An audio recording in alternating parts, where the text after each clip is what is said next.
I was 21 years old when I dropped out of college, packed everything I owned, jeans, t-shirts, leather jacket, guitar, into my car, and drove from Chicago to Berkeley, California.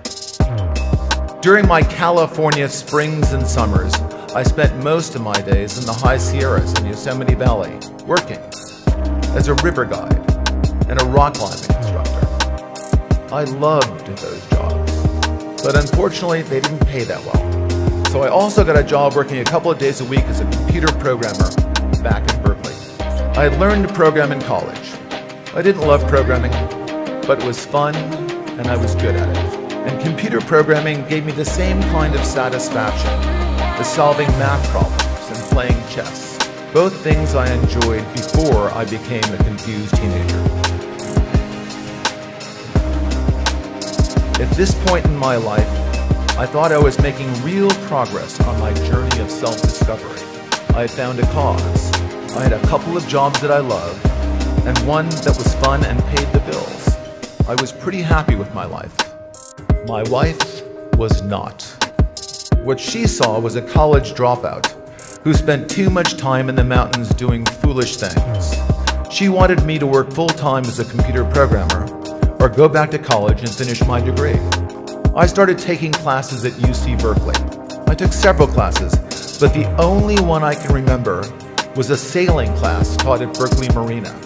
Once again, I fell in love and began a lifelong affair with the limitless, omnipotent Pacific Ocean.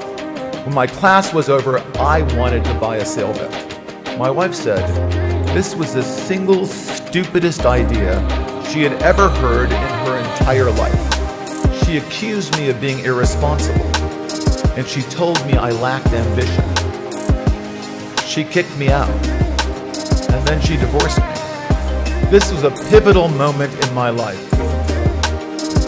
But this time, I was not disappointed in myself. Their dreams and my dreams were different. I would never confuse the two of them again. I searched and I searched, but I just could not find a software engineering job that I loved as much as I loved sailing. So I tried to create one. I put together a plan to start my own company. That way I could completely control my work environment. My goal was to create the perfect job for me, a job I truly loved.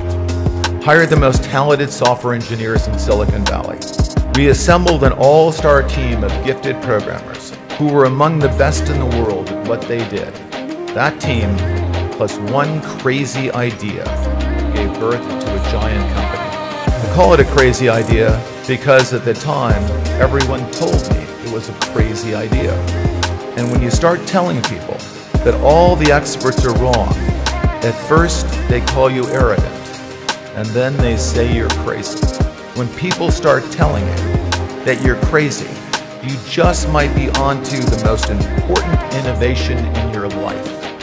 The idea was to build the world's first relational database, and IBM was building a prototype in their research labs. But back then, the collective wisdom of computer experts